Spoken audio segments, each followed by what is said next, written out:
ಬೆಳಗಿನ ಜಾವ 4 ಗಂಟೆಗೆ ಹೋಗಿ ರೇಷ್ಮೆ ಸೀರೆ ಬೇಕು ಅಂತೇಳಿ ಇದೇ KSIC ಅದ್ರ ಮುಂದೆ ನಿಂತ್ಕೊಂಡು ಕಾರಲ್ಲಿ ಬಂದು ನಿಂತ್ಕೊಂಡಿರ್ತಾರೆ. ಬಟ್ ಅದನ್ನ ಮಾಡಿದವ್ರು ಯಾರು ಅಂತ ಗೊತ್ತಿಲ್ಲ ಜನಕ್ಕೆ. ಸಾರ್ವಜನಿಕರಿಗೆ ಕೊಟ್ಬಿಟ್ಟಿದಾರಲ್ಲ. ಜಯಲಕ್ಷ್ಮಿ ವಿಲಾಸ್ ಪ್ಯಾಲೇಸ್ ಇವತ್ತು ಯೂನಿವರ್ಸಿಟಿ ಆಗಿದೆ. ಚೆಲುವಾಂಬ ಪ್ಯಾಲೇಸ್ FTRI ಕೊಟ್ಬಿಟ್ರನ್ನ. ಬೆಳಗಿನ ಜಾವ 4 ಗಂಟೆಗೆ ಹೋಗಿ ರೇಷ್ಮೆ ಸೀರೆ ಬೇಕು ಅಂತೇಳಿ ಇದೇ KSIC ಅದ್ರ ಮುಂದೆ ನಿಂತ್ಕೊಂಡು ಕಾರಲ್ಲಿ ಬಂದು ನಿಂತ್ಕೊಂಡಿರ್ತಾರೆ. ಬಟ್ ಅದನ್ನ ಮಾಡಿದವ್ರು ಯಾರು ಅಂತ ಗೊತ್ತಿಲ್ಲ ಜನಕ್ಕೆ. ನಿಜವಾಗ್ಲೂ ಸರ್, ಯಾಕೆಂದರೆ ಅವತ್ತಿನ ಕಾಲದಲ್ಲಿ ನಮ್ಮಲ್ಲಿ ಟೆಕ್ನಾಲಜಿ ಇರಲಿಲ್ಲ. ರೇಷ್ಮೆ ಬಗ್ಗೆ ನಮ್ಗೆ ಅಷ್ಟೊಂದು ಐಡಿಯಾಲಜಿಸೇ ಇರಲಿಲ್ಲ. ನಾಲ್ವಡಿ ಅವ್ರಿಗೆ ಸ್ವಂತ ಸೋದರ ಮಾವ ಇವರು ಕಾಂತರಾಜರ್ಸ್ ಅವರು, ಈ ವಾಣಿವಿಲಾಸ ಸನ್ನಿಧಾನ ಇದ್ದಾರಲ್ಲ, ಅವ್ರ ಸ್ವಂತ ತಮ್ಮ.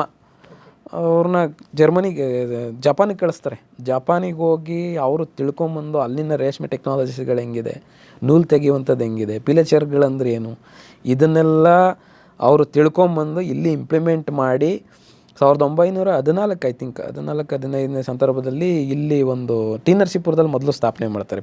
ಇವಾಗ ರೀಸೆಂಟ್ ಇನ್ಸಿಡೆಂಟ್ ಆಯ್ತಲ್ಲ ಗಲಾಟೆ. Yes, correct. ಅದಕ್ಕೆ ಪ್ರಮುಖವಾದಂಥ ಕಾರಣ ನಾಲ್ವಡಿಯವರು ಮತ್ತು ವಾಣಿವಿಲಾಸ ಸನ್ನಿಧಾನ ಕೆಂಪನಂಜಮ್ಮನಿಯವರು ಮತ್ತು ಕಾಂತರಾಜರ್ಸ್ ಅವರು ಅಲ್ಲಿ ಪಿಲೆಚರ್ ತೆಗೆಯುವಂಥದ್ದನ್ನ ಶುರು ಮಾಡಿ ರೇಷ್ಮೆ ಸೀರೆನ ಇದು ಮಾಡ್ತಾರೆ.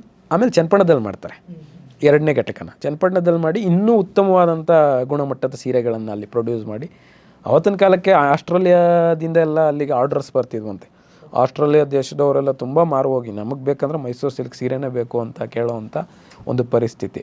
ಅದೆಲ್ಲ ಅವ್ರು ಮಾಡಿದ್ರು. ಈಗ ನಮ್ಮ ಸರ್ಕಾರಗಳು ಅಲ್ಲಿ ಕ್ರೀಡಾಂಗಣ ಮಾಡ್ತೀವಿ, ಇನ್ನೊಂದು ಮಾಡ್ತೀವಿ, ಮತ್ತೊಂದು ಮಾಡ್ತೀವಿ ಅಂತ ಹೇಳ್ತಾರೆ. ಇದೆಲ್ಲ ನೋಡಿ, ಸಂಶೋಧನೆ ಅದಕ್ಕೆ ಇಂಪಾರ್ಟೆಂಟ್ ಅಂತ ನಾನೀಗ ಹೇಳ್ತಾ ಇದ್ದೀನಿ. ಕಾಂತರಾಜರ್ಸ್ ಅವ್ರ ಬಗ್ಗೆ ನಾನು ಧೈರ್ಯದಿಂದ ಮಾತಾಡ್ತಾ ಇದ್ದೀನಿ ಅಂತ ಅಂದರೆ ನನ್ನ ಹತ್ರ ರೆಕಾರ್ಡ್ಸ್ ಇದೆ, ಓದ್ಕೊಂಡಿದ್ದೀನಿ, ಸಂಶೋಧನೆ ಮಾಡಿದ್ದೀನಿ, ನಮ್ಮ ಗುರುಗಳು ನಮಗೆ ತಿಳಿಸ್ಕೊಟ್ಟಿದ್ದಾರೆ. ಇದರಿಂದ ಕಾಂತರಾಜರ್ಸ್ ಸ್ವಲ್ಪ ಜಪಾನಿಗೆ ಹೋಗಿ ಆ ಟೆಕ್ನಾಲಜಿನ ತಿಳ್ಕೊಂಬಂದು KSIC ಸ್ಟಾರ್ಟ್ ಮಾಡ್ತಾರೆ. 1915ರಲ್ಲಿ ಕನ್ನಡ ಸಾಹಿತ್ಯ ಪರಿಷತ್ ಸ್ಥಾಪನೆ ಮಾಡೋಕ್ಕೂ ಇವರು ಕಾರಣೀಕರ್ತರು, ನಾಲ್ವಡಿ ಕಾಂತರಾಜರ್ಸ್ ಅವರು. ಇನ್ಫ್ಯಾಕ್ಟ್ ಕಾಂತರಾಜರ್ಸ್ ಅವರು ಕೂಡ ಕನ್ನಡ ಸಾಹಿತ್ಯ ಪರಿಷತ್ಗೆ ಅಧ್ಯಕ್ಷರಾಗಿರ್ತಾರೆ. ಈ ವಿಚಾರಗಳು ಎಷ್ಟೊಂದು ಜನಕ್ಕೆ ಗೊತ್ತಿಲ್ಲ. ಇವತ್ತು ಸಾಹಿತ್ಯ ಸಂಸ್ಕೃತಿ ಬೆಳೆದಿದೆ ಅಂತ ಅಂದರೆ ಅದಕ್ಕೂ ಕಾಂತರಾಜರ್ಸ್ ಅವ್ರ ಕಾರಣ, ನಾಲ್ವಡಿ ಅವರು. ಆ್ಯಕ್ಚುಲಿ ಕಾಂತರಾಜರ್ಸು ಸರು ಪಾಪ ಅವ್ರಿಲ್ಲ, ಇವತ್ತು ಅವ್ರು ನೆನಪಿಸ್ಕೋಬೇಕು.